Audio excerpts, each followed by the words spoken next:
Well, whether it's hot, whether it's cold, whether it's hot, Frankie's got the weather we got. Wait a minute. Well, whether it's cold, whether it's hot, Frankie's got the weather, whether or not. There it is. Good morning, Prince George. Good afternoon, Winnipeg. Hello, Kamloops and Shaw TV. Yeah, my mom just showed up at showtime, Frankie, to surprise me for my birthday. Just walked in the door. Just walked in the door. And it's your birthday, too, coming up, Frankie. Don't you forget. You're 39 this year. Yes.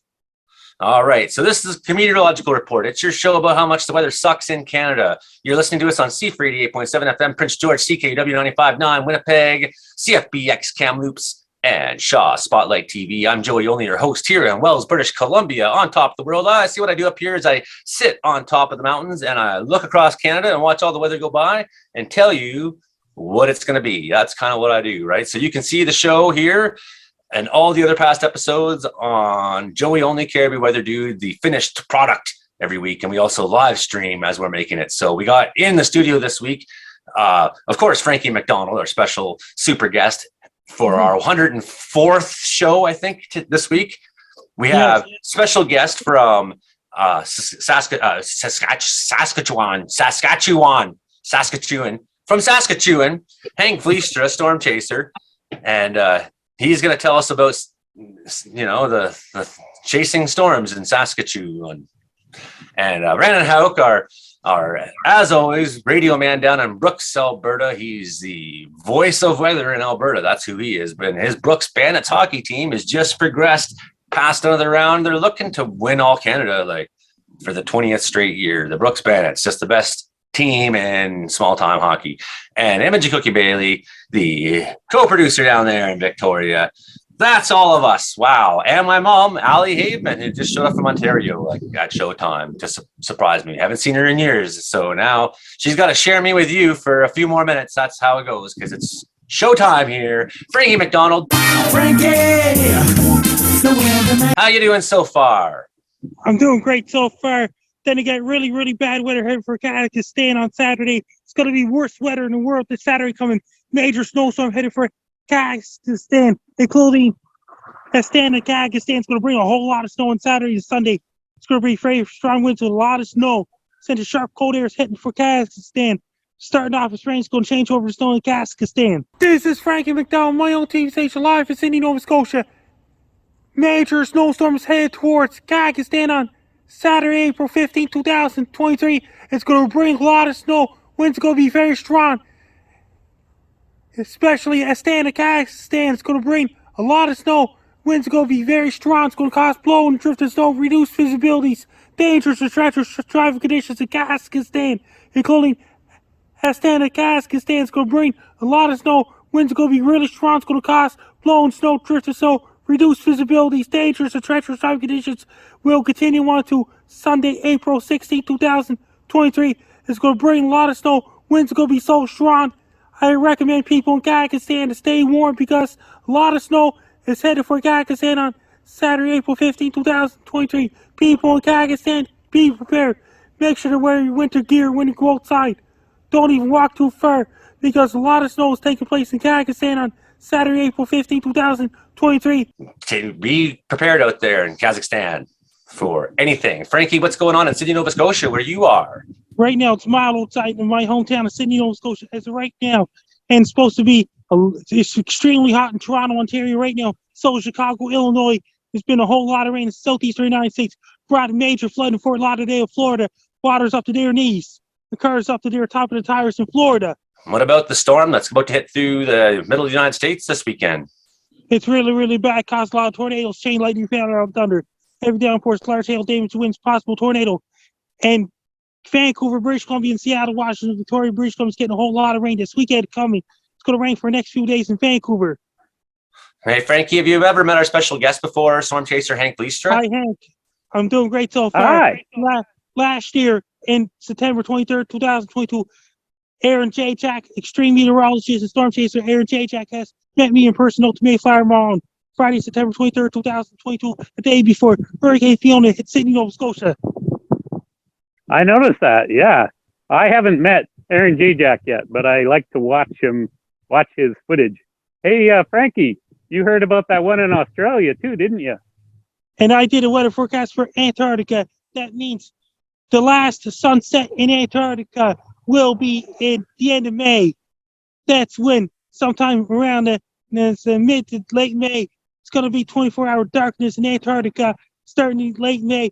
Then the first sunrise down below Antarctic Circle in late July of 2023. That means that they're in the fall right now, and sometime late next month there'll be 24-hour darkness in Antarctica because their winter's the opposite of ours. Hurricane warning! Earthquake warning! Hurricane warning! Earthquake warning! Yes, there's a big storm in northwestern Australia. It's a cyclone doing a lot of damage. It's a category 5, doing so much damage in Australia. It's going to be really, really bad. And as in Antarctica, it's getting cold. Driving all the cold air all the way in Antarctica, that's going to intensify the storm even more. And up around it, India's in the summer right now. They're getting extreme heat in India right now. Another couple of months away, monsoon season begins in India. Then I heard that storm made landfall already. It was 245 kilometer per hour winds, I believe. It was so I can't strong. even imagine that. It's worse than Hurricane Fiona. Did you hear about this? It's been really, really, really bad windstorms and heavy rain and big, huge waves off the coast of England as well. And down Australia, they're getting really bad storms. Antarctic research stations will be getting really cold winter.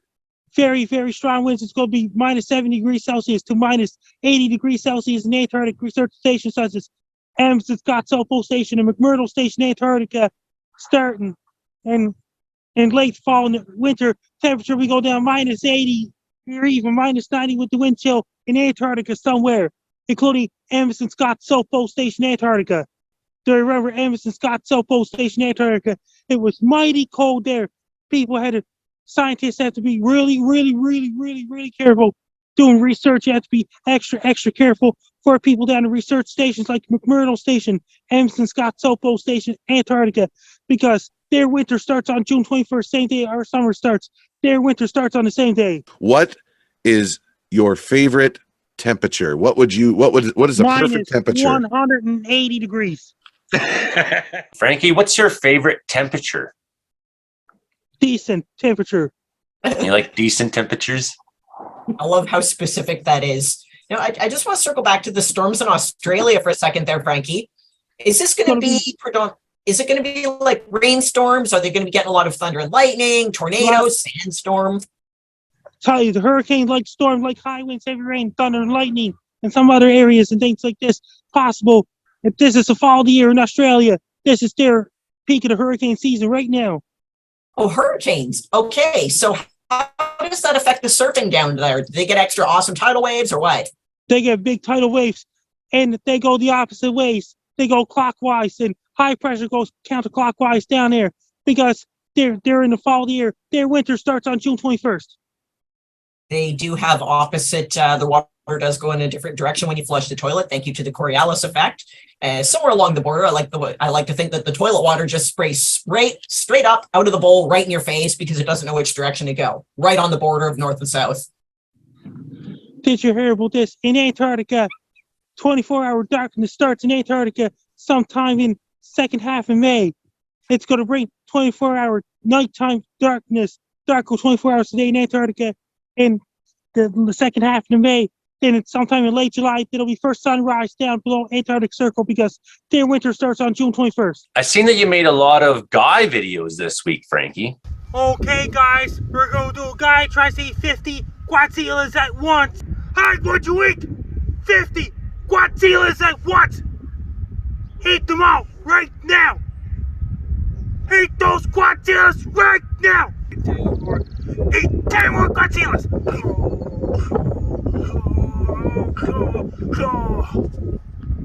I can't take it more. Get up! Eat 5 more Godzillas. Don't go fall down. I told you eat Godzillas. Okay, guys, we're going to do a guy eating pizza turnovers. Guys, I want you to eat Major turnovers right now. Here comes the tornado siren.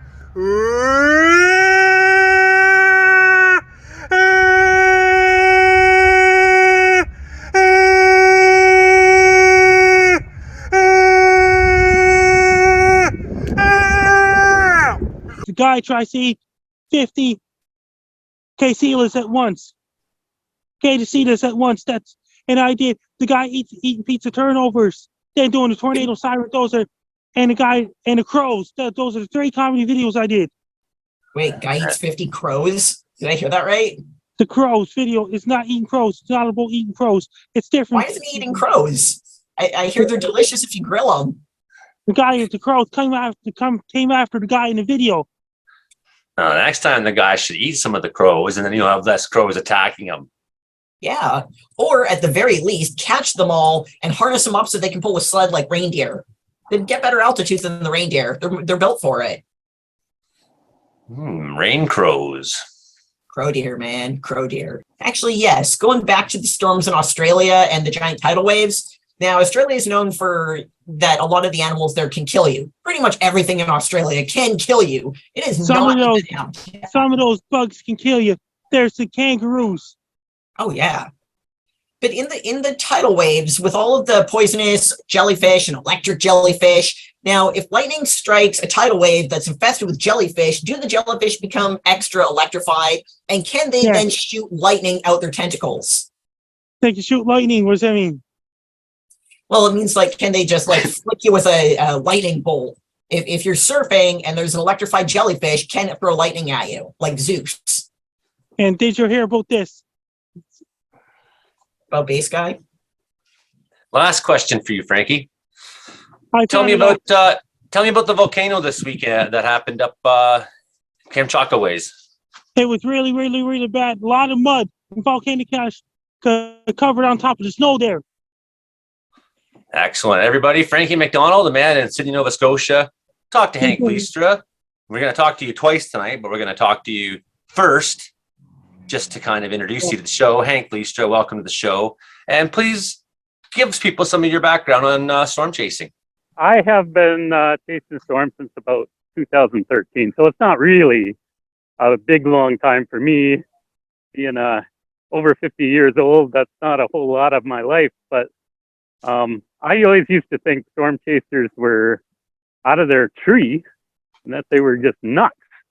But as soon as I saw one up close, because I was already a photographer and I like to take pictures of the natural world, when I saw a storm up close for the first time, it was amazing. And it's just like, you can't, even a photo doesn't do it justice, because when it's like right there in front of you, it's just so massive, right? And it takes your breath away. So I just got hooked from the first time I ever did storm photography and can't get enough of it now. So, I do that just on the side. I do have a full-time job, and that's the way it tends to go for most storm chasers, even in the USA too, but even more so in Canada. We don't really make any money off of it. I just do it for fun, and it's because I like to commune with the storm out there. Anyway, yeah. Back to you, Joey. Commune with the storm is well said, and I get that, because that's, majority of my chasing career, I never had a cell phone. All I had was a Canon camera that may have had batteries or not, depending on where we were. Mostly it was the experience, just going there and being there and witnessing and seeing what it was doing. Right. So, and that behavior of mine, Mom will tell you, goes back a long time to, that's, this is my mom, by the way. And, yeah. Hi, Joey's mom. And she well recalls the time that I got zapped hard by lightning when I was like 19 and ran in the house unable to make a sound. Storm chasing is a lot different for me out here in Saskatchewan than it is for the majority of storm chasers anywhere, because I'm in a tiny town, just 2,500 people, and I'm surrounded by farmland mostly, and there's very sparse population base around me, and if I am on a storm somewhere near my house within 2 or 3 hours, there is nobody else. It's just me, pretty much every time. There have been so few times when there's other storm chasers around. It's a whole lot different for people who chase in Oklahoma, Texas area. They get out there and it's just car after car after car after car after car, all pursuing the same storm. That's how it's getting these days. I've never bumped into another chaser in Canada while watching storms. Well, I have done down in southwest Saskatchewan. You know Jenny Hagan? Yep. I've run into her more than anyone. And then a few other people, both from Alberta and from Regina area. So I have run into other chasers, but not in my area. It's if I go 4 to 5 hours away from my house, then I do, especially if I go south. Yeah. And it's generally a lonely pursuit, and people will see me sometimes parked in weird places on the Barkerville Highway, and everyone's so polite here. And like they pull over, like, "Is everything okay with your truck, Joey? Your truck's always broken down." Like, no, I'm watching a thunderstorm. Can't you? Am I the only one that sees this happening? I remember one time I was outside Nanton, and I was sitting out there in this field, and I was watching literally the wall cloud drop and everything start turning.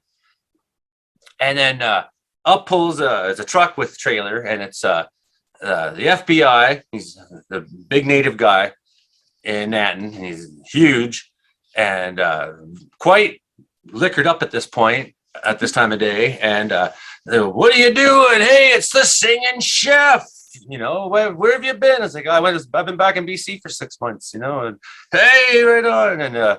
And so this is going on, and what are you doing? You know, these guys have just been roofing all day, right? And they're just on the back roads. At least one of them is completely liquored. And what are you doing? There's a tornado trying to form behind you.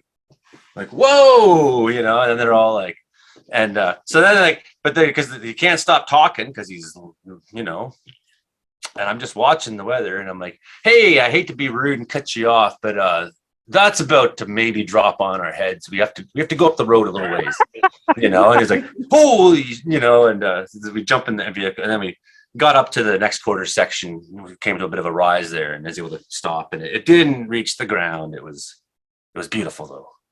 It was beautiful.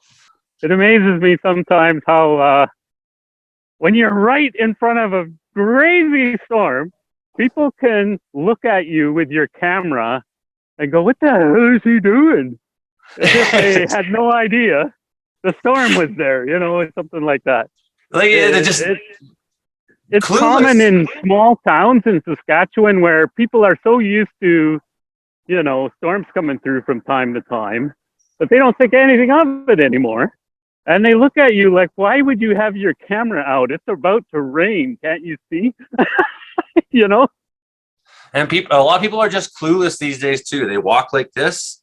They look at the ground. They look at their feet.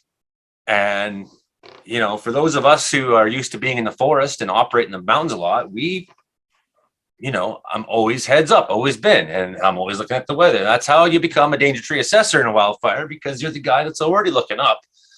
And, hey, you're the weather expert and a tree expert. Great. You know, that's how you become a crew boss. You look up more than everybody else does. You know, what happens is I'll be watching people on my fire. We're walking and they'll be talking to each other like this as they're walking, blah, blah, blah, blah, blah, blah, blah. And I'll say to my crewmates, you know, if you can't shut your mouths, at least stop looking at each other. You know, look around, keep your head up.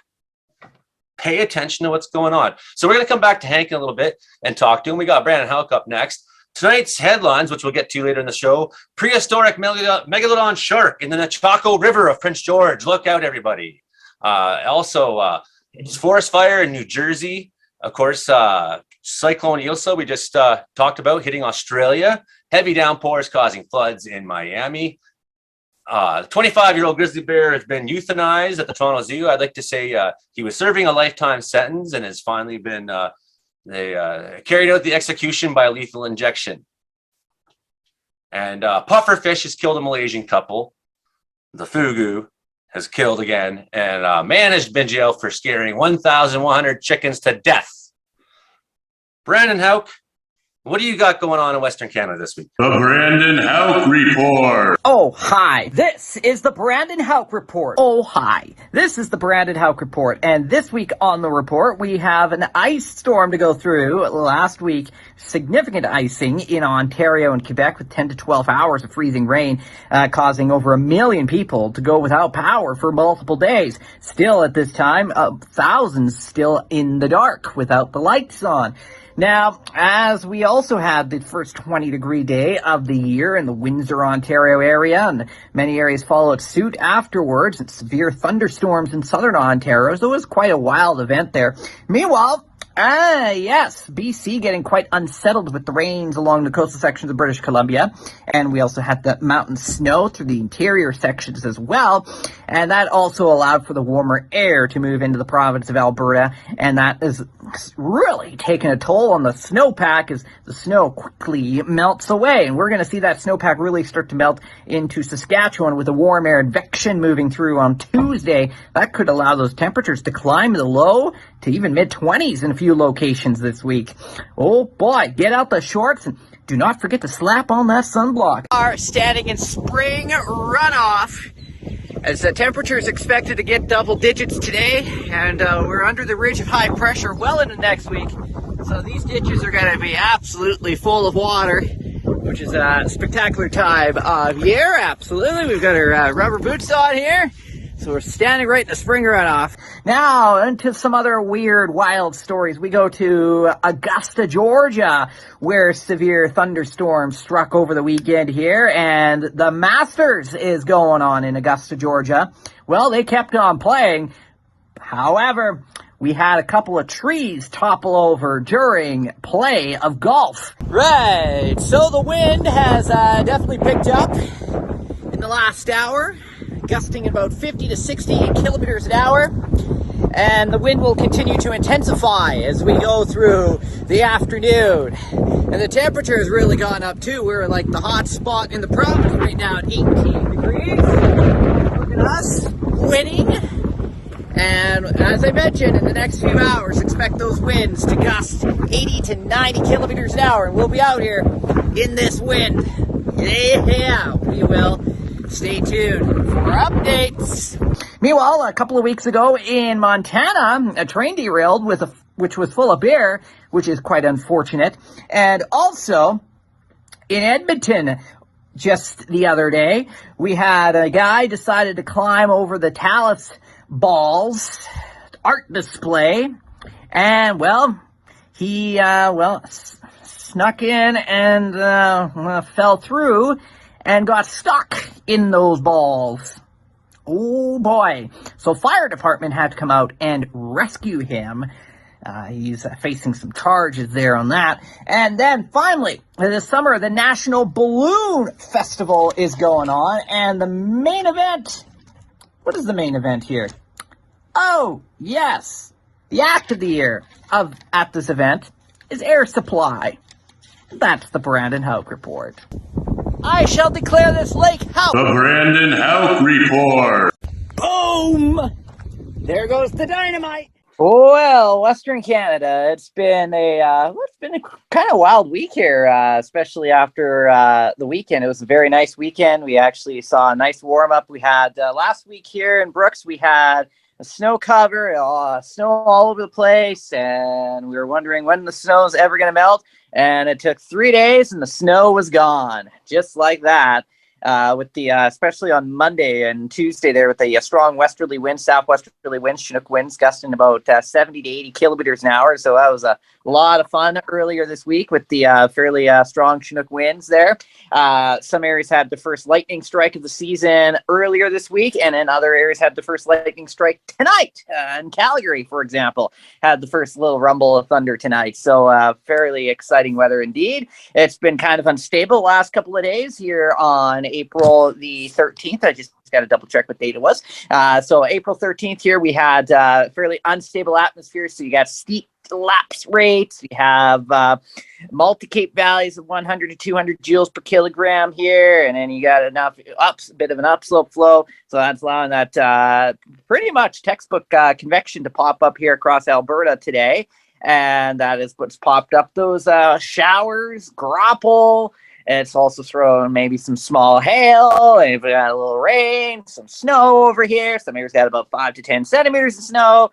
And then you get a couple of lightning strikes, a pretty good little thunderstorm near High River earlier this evening. Had some thunder and lightning in the Calgary area as well, also up in the foothills. As for example, nothing here in the Brooks area. We just had some convective showers go by, so I didn't get to enjoy any of the thunder and lightning yet, but we do this again Friday, April 14th, with that chance of isolated showers, thunderstorms. You lose that daytime heating tonight, so it all shuts down, and then it ramps back up again tomorrow with the daytime heating. So we have at least one more day of potential lightning strikes in the province of Alberta. And then we warm up for the weekend as we get into that westerly flow. So that means BC gets unsettled again for the weekend with more wet weather for the western portions of BC, and especially for parts of Vancouver Island near Tofino. They're probably going to get another 100 millimeters of rain there. And then we'll see, as I mentioned, the warm air through the weekend, nice weekend, and then things cool right back down again next week as the low pressure system moves into the province of Alberta on Monday. And then we cool down into midweek, and there are some signs that we might see some sort of snow event. We'll have to watch that very closely towards the latter stages of next week. So that would be like the 19th to the 21st there across the southern prairies. So lots of uncertainty with that. And into Manitoba, we had actually some warmer temperatures there this week. All southern Manitoba, Winnipeg got up to about 14 degrees, which is pretty nice. Lots of snow melt.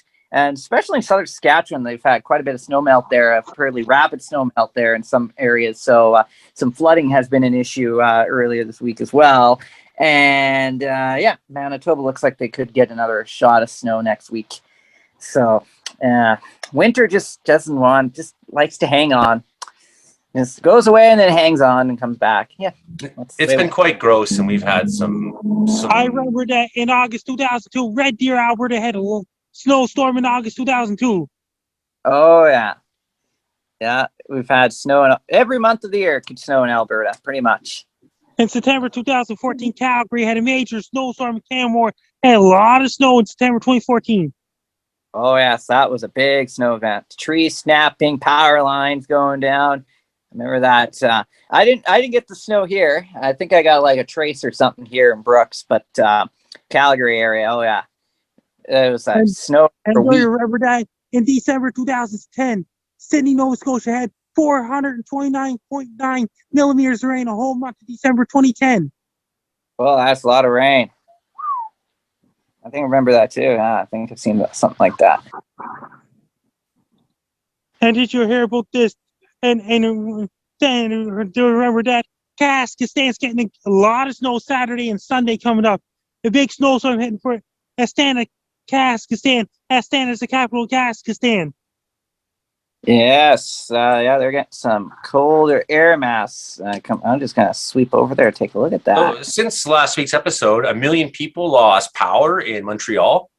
That's where Base Guy lives, and Base Guy got his power back, and the Base Guy show returns on Friday, April the 14th, 2023 at 3 p.m. Eastern Standard Time, 12 p.m. Pacific Standard Time. Base Guy show returns tomorrow. Base Guy is back after a week of no power there in Montreal. So, Brandon, what happened there? That big freezing rain event? Yeah, so that was that storm last week that caused all the severe weather stateside, tornadoes, and then we had enough, and even severe thunderstorms in Ontario last week as well. And at least for areas around Sudbury, Ottawa, Montreal, they had 10 to 12 hours of freezing rain. They didn't get in that warm air like southern Ontario did, with some areas getting to 20 degrees. So they stayed below freezing. But the rain, you get the rainfall aloft. It is warm enough for precipitation to fall as rain, but at the surface it stayed below freezing. So that's why we had 10 to 12 hours of freezing rain. So big problems. and still, I believe there's still people without power at this time too. So, yeah, it is insane. Over 1 million people were without power last Friday. 1 million. 1 million people. Yes. And then we lost power here in Wells for 24 hours at a big wind event. I was on Interior Weather and Wilderness Watchers, my Facebook group, which I'm not allowed to actually post on right now because Facebook has me restricted from posting to my own group because of a joke I said where I might cut off my foot and give it to somebody who has a foot fetish. That's so maddening. What was I going with this? So I was posting on it. 50 power outages in British Columbia. And as I was saying that, I could see on the velocity scans, I could see that it was coming into the Caribou, and I could see that Horsefly and Likely all had their power out, and then now Quesnel, and I was like, okay, any minute. And Hey, Brandon, Antarctica's last sunset before the winter is late second half of May 2023. Then it'll be 24-hour darkness begins at the end of May in Antarctica. Down below Antarctic Circle, and the next sunrise down below Antarctic Circle, that'll be second half of July. crazy. Yes. We haven't talked to Imogen yet, and we're already at 7:26. Oh. And by the way, it's April 13th. We recorded the show on Thursday nights for everybody. So as is your wrap up of the week's weather stories, if you're hearing us on TV or the radio, you can't necessarily rely on us to be your accurate forecast, but we're trying our best to tell you stuff that you want to know. Imogen Cookie Bailey, talk to us about Victoria. Talk to us about the ever so continually boring and bland weather there. It is just that, continually boring, very bland. You all are having weather events. Your weather is so dramatic and insane that you can refer to it as an event. Here we have light showers, lots of sun, occasional clouds, highs of 11, lows of 3. In the Greater Victoria and Cow Valley area. That's what we have week after week after week. That's our dramatic weather. Little bit of rain. I want a jellyfish storm. I want some alligators to be hurled from a tornado through a trailer park and just, face first with their pointy little heads just go flying through a window. I want frog rain. But no, we have sun and mild clouds. Gentle breeze hit today. It was fantastic because I believe I saw a couple of leaves blow across the road. Isn't that something? Yeah. Here's some intel from my mother. She was just telling me that. Speak loudly. Tell them what you just told me.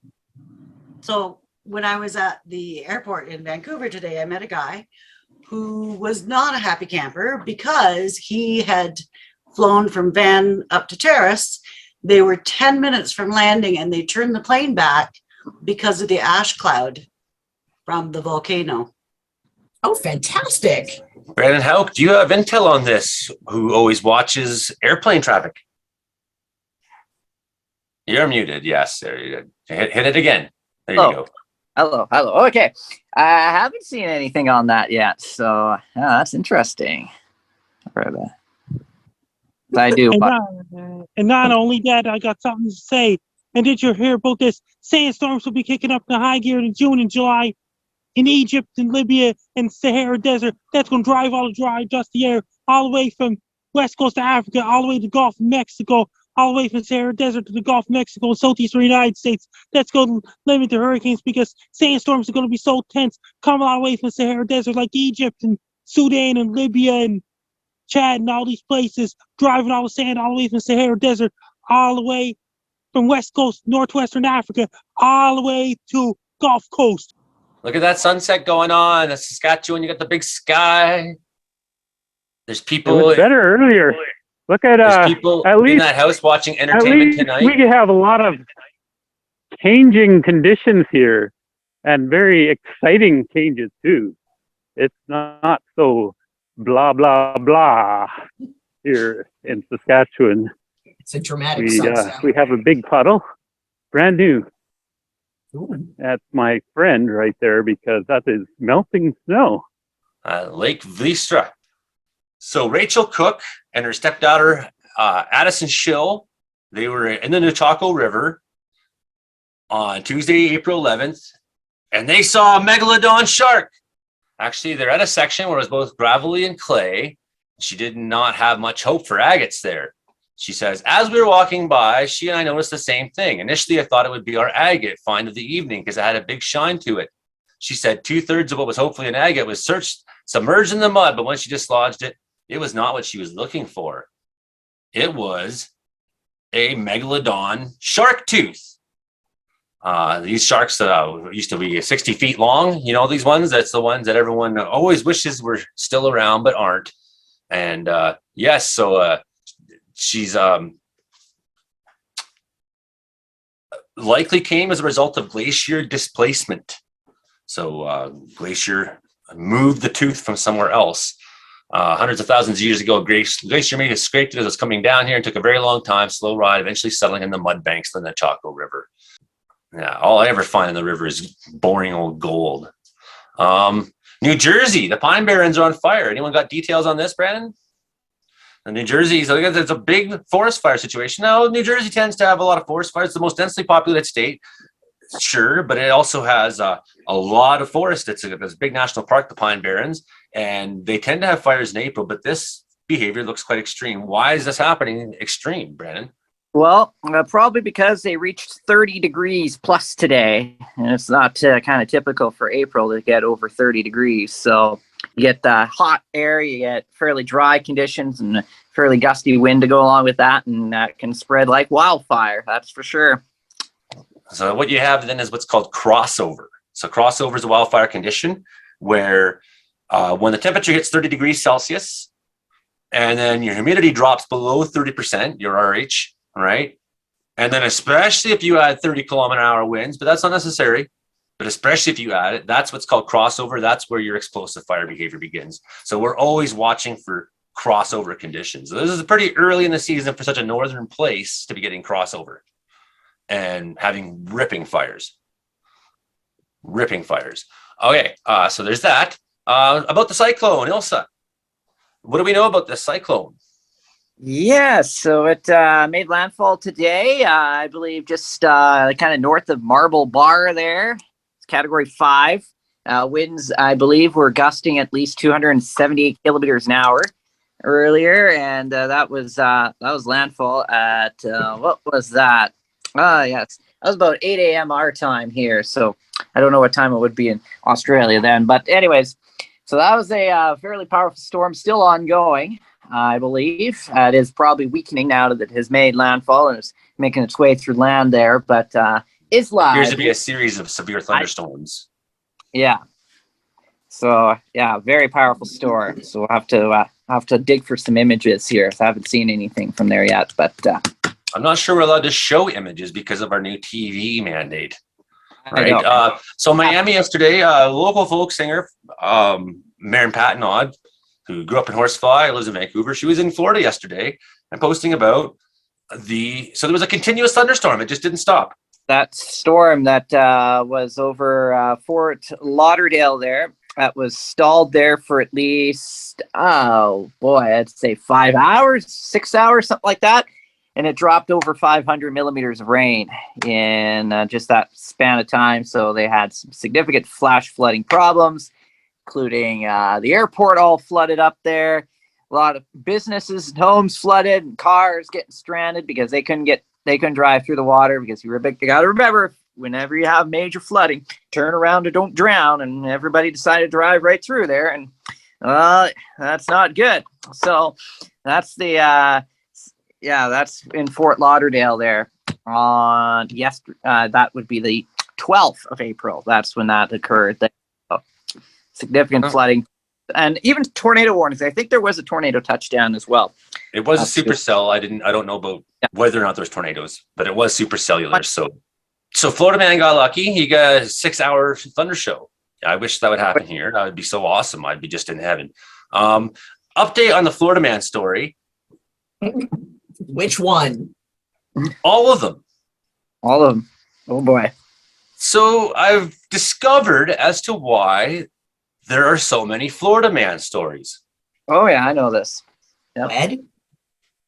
No, it's not because of the lead, although that seemed to be, 9 million houses with lead pipes might make a significant part of the population somewhat psychotic, I'm sure. But actually, Florida, dating back over 100 years, has, and DeSantis is trying to change this, it has the most open governmental records of any state in the United States, right? So by legal law, everything that the government deals with is a matter of public record, right? So that means every person who has addiction issue and is at the worst moment of their life and an extreme mental health problem, and then does something, that becomes like the meme of the week, Florida man this or Florida man that. And it's not like these insane people aren't everywhere. It's just that you have more access to the information about Floridians being Floridians. Yes. Stuff of So legend. that's true. That's legal reality. I discovered on a lengthy YouTube video I watched last night. That's of a channel by a lawyer who's discussing Florida's laws and why. So after 25 years of life sentence, the grizzly bear at the Toronto Zoo has received their lethal injection and is executed, and their punishment is now over. Lived at the zoo for 24 years, this poor bear. You know, but I will say the Toronto, as far as zoo goes, Toronto Zoo is, I mean, I don't like the idea of zoos, but Toronto Zoo is probably one of the better ones in terms of how much space animals have, how much treatment they get, blah, blah, blah. Still, I have grizzly bears that live here, and I'll tell you, they walk 1,000 kilometers, some of them in the summer. And that's not an animal that should ever be caged up for any reason. So 2 people in their early 80s purchased 2 pufferfish from an online vendor and starting to have trouble breathing and shaking, and then they died. So I think they were trying to buy fugu to safe cuts of fugu, and they weren't safe cuts. And then a man in China has been sentenced to 6 months in jail for scaring 1,100 of his neighbor's chickens to death. He snuck onto his neighbor's property and used a flashlight to frighten the chickens. The light caused the chickens to flee to the corner of the coop where they trampled over each other. The incident stemmed from months-long feud between the neighbors that first began when Gu cut Zhang's trees without permission. And the first encounter with the chickens resulted in 500 dying. The angry neighbor wasn't finished after that, though. He returned to the chicken and used the killer flashlight once again, causing 640 more chickens to die. To death. I mean, that's a creative way of doing it. It's simple. It's hands off. You're not actually like going in and like, you know, snapping their necks or doing something ghoulish and awful. It's still bad. I mean, you know, that guy can suck it, but still, flashlight as a weapon of choice isn't one you typically think of.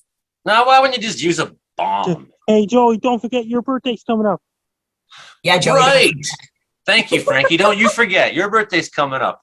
You're going to be 39 years old this year, Frankie. Yes, I got something else to say. Total solar eclipse heading for Sydney, Nova Scotia on Monday, April 8, 2024. Mom and I are going to be there. She's already planning the tickets. Oh, really? We're going to go to Sydney, Nova Scotia to see the eclipse together, Mom. Oh. What Brandon's about gonna be there? In Edmonton? And now that Hank knows, he probably wants to come see the eclipse. We're going to go to the Cape Breton Highlands, over top the ocean. I'd love to see it. What But about Aaron J. Jack? He could come. He met me in person last year. I'll read Timmer to come. And I can imagine his expression when the eclipse is happening. He's like, it's right there! You know, and anyways, Hank Vliestra, we still have 15 minutes left in the show, and we'd like to ask you about your favorite storm intercepts. I know for me, we were just talking earlier, you're talking about communing with the storm, and there's something about, a few weeks ago, we had our ChaserCon guests on, and they were talking about how they don't like to get too close. And I was like, oh, yeah. And for me, like, I always in fact, I got close so much that I got struck by lightning, and it was awesome. I like to get close. I like to be where the fire's breaking out. I like to be there fighting the fire. But there's something about when the thunderstorm's really angry and the pressure starts sinking, and it's like, you can almost hear it. And everything. You know what I'm talking about? yeah. Hey, but before I get into that, have you seen have you looked up the Florida Man stories where you look up your birthday and you type in your birthday and you type in Florida Man? Have you done that? We were playing this a couple weeks ago, weren't we, everybody?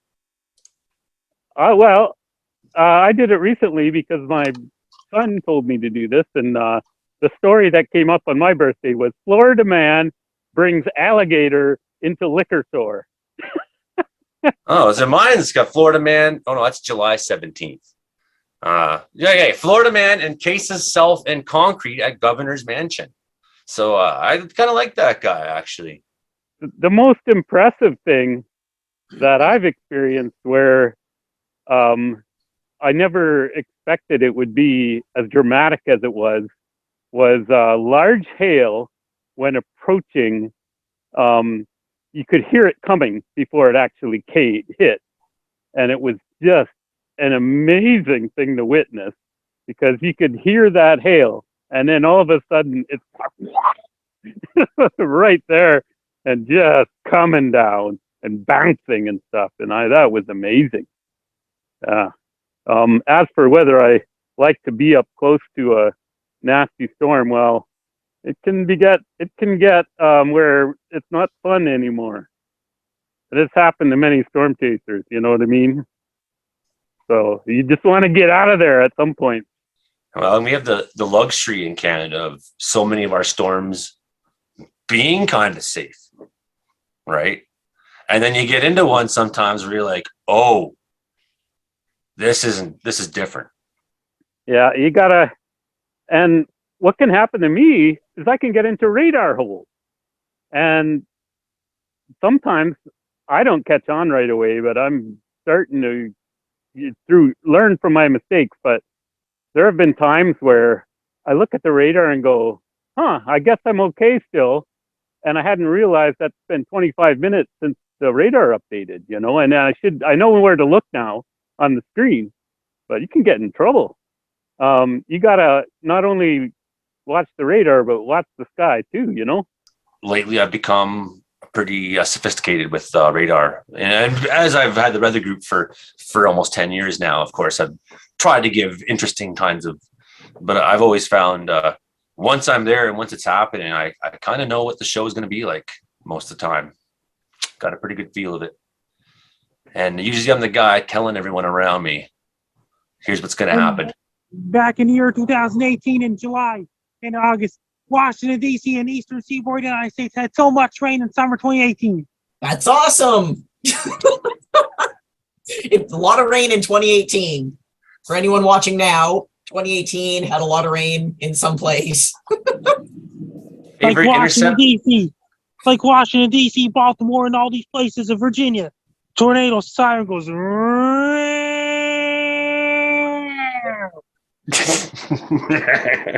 Yeah, it does.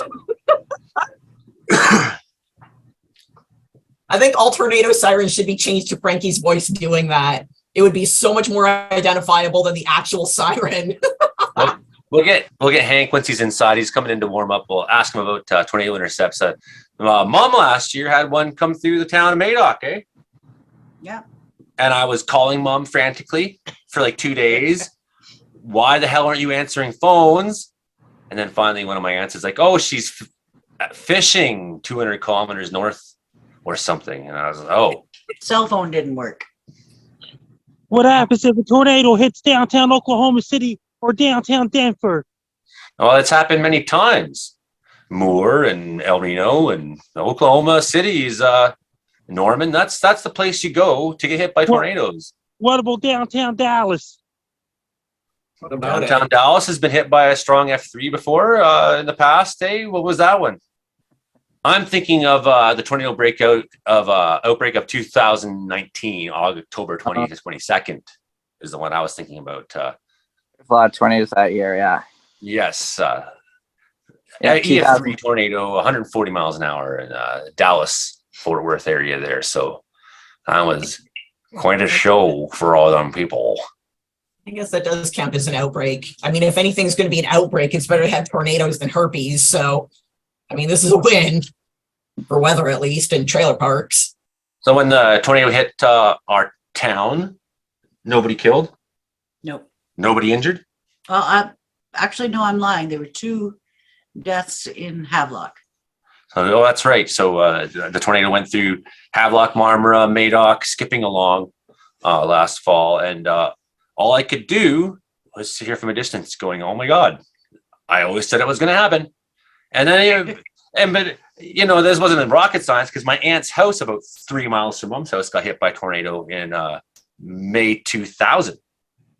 I think so. That was May 2000. Yeah. So it was really funny because an F0 hit the house. All right. It was a small tornado. But what that was a vortice off the main one. They went up to the cottage to go fishing, and Weather Network guys show up and take a look around at the house and see a couple broken branches and like, F0. Yeah. And they put it on the news because my uncle, he's like on there. Oh, it's a real big tornado. You should see it. Trees everywhere, because my uncle's just a yokel. And so they're making fun of him. And everyone in Madoc's and seeing my uncle like, pretty big tornado you had there, eh, Dean? He's like, no, you don't. But actually, that was a vortice and because he wasn't there to show them the back of the property where the actual probably F1, F2 damage. Okay. Line right through the maple, because it's a maple bush for making maple syrup, like big maple trees, branches like just ripped off of these 400-year-old trees, right? And and these are branches. It was some pretty strong damage. So that was just down there, and I was hitchhiking that day. And I could see the storm, and I was like, "Oh my!" And I got to Spider's house, and the phone rang. Your aunt's house has been hit by a tornado. Like, oh my God!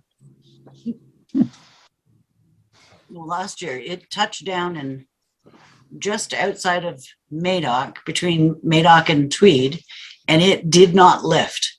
It just ran a course for probably 10 kilometers and just wiped everything. It was quite something to drive it. Some solid F2 damage or something like that. Was it, Brandon? Do you remember? Yeah, I think so. Yeah. Yeah. F2 damage there. Yeah. Solid F2. Hank, well, we got you still for a couple minutes. Favorite tornado intercept experience? You have to unmute. Is that a question for me, Joey? Yes, favorite tornado intercept experience. You know what? I have not seen a tornado.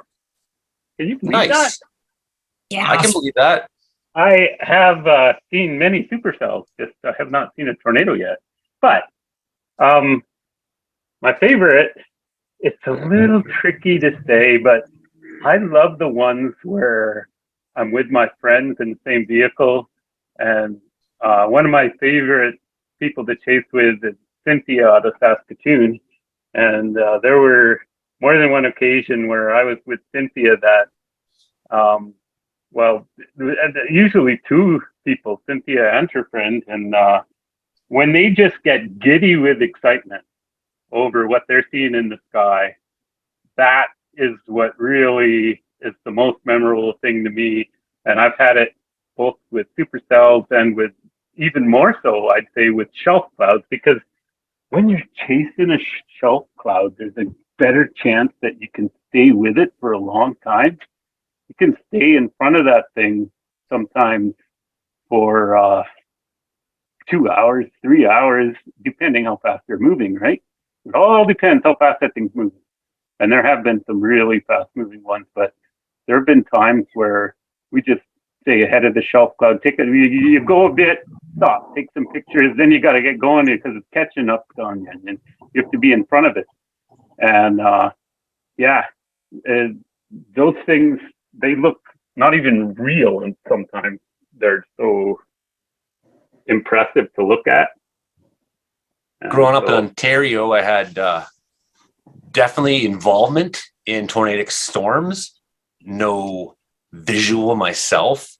One where I was caught out in it at a punk fest party. And literally tornado hit that night and all of us were in the forest. Like, it was wild, very wild. 1995 July Punk Fest in Ontario, Marmora, Ontario. Definitely have been in the storm that produced tornadoes. Definitely had these events growing up in the 80s. We had a number of big tornado events that that were notable in Ontario that were very shaping to me, but I've never seen one on the ground in Ontario. That's the one province I hadn't.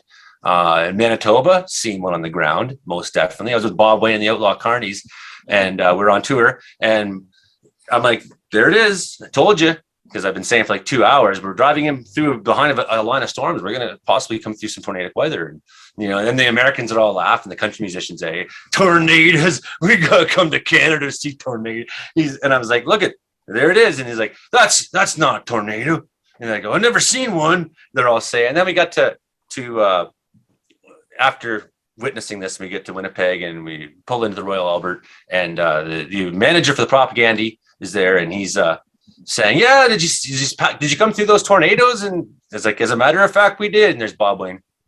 Another time on tour between Saskatchewan and Regina, we passed one tornado on the ground. Multiples of supercell intercepts in Alberta for myself. Only one on the ground that I see near Vulcan in 2008. Shortly after that was a storm that also touched down in Tabor and wrecked a whole bunch of grain bins, and 5,000 acres were destroyed by hail. Excellent. And seen a tornado on the ground here in BC. So I've done pretty good at seeing them. Frankie, how does everyone see you on the internet? If you want to follow me on social media, my Twitter is @FrankieMacD. My Facebook is Frankie MacDonald. My Instagram is FrankieMacD1984. My TikTok is FrankieDonald1984. My Clapper is FrankieDonald1984. My Twitch is FrankieDonald1984. My Snapchat is FrankieMacDon. My LinkedIn is Frankie MacDonald. And my YouTube channel is Dogs Wolves. Best luck to you. I'm Frank MacDonald. You're listening to me plus Meteorology. Meteorology Report every Thursday nights. I'll see all you guys. You'll see me on Base Guy Show tomorrow at 3 p.m. Eastern Standard Time, which is 4 p.m. Atlantic Standard Time, 12 p.m. Pacific Standard Time, 1 p.m. Mountain Standard Time. Base Guy Show at 3 p.m. Eastern Standard Time tomorrow. All you guys will see me on Base Guy Show. Okay, we'll see you there, Frankie. Imogen.in, you can find her there. Brandon Hauk, find him on Twitter. And Hank, you got a Twitter handle or website you want to point at? Hey, you know what? I wanted to bring something up. You were telling stories about the Megalodon or something. Anyway, it reminded me of one time I like to hike. I was hiking out in Saskatchewan, and I had my young son with me, and we went up this area where it was just pasture land. It was big hills. Even here in Saskatchewan, big hills. Can you believe it? Anyway, we found sticking out of a hillside bones, and because they were just barely protruding from underground, I thought that must be dinosaur bones. I was all excited, telling my son we found dinosaur bones. It was a cow. And I took pictures and stuff, and I sent them to this guy who's like an expert. I sent the pictures, and he's going, well, that looks like cow bones. I called that one. Yeah. Thanks for being on the show this week, Hank, and Brandon Hauk, and Imogen. And I'm Joe Haveman, Allie Haveman. Here we are. Well, my mom here for my birthday. Thanks, everybody, for being here. This is the most birthday party I'm probably going to have. Happy so birthday. lonely. Happy birthday, Joey Only, and have a great birthday for Frank Down. Happy birthday to you, Frank. Okay, guys, let's do some dancing and laughing. Let's show my moves.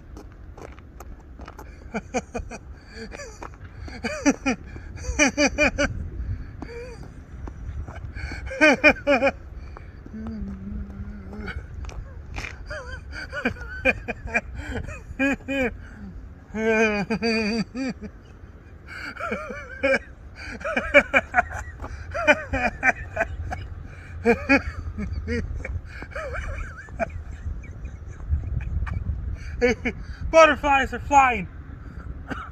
A lot of butterflies. They're flying.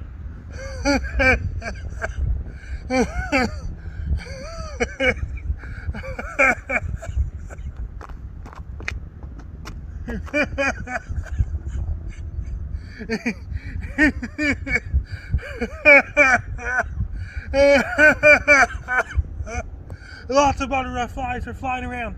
There's so many butterflies. They're flying around nonstop.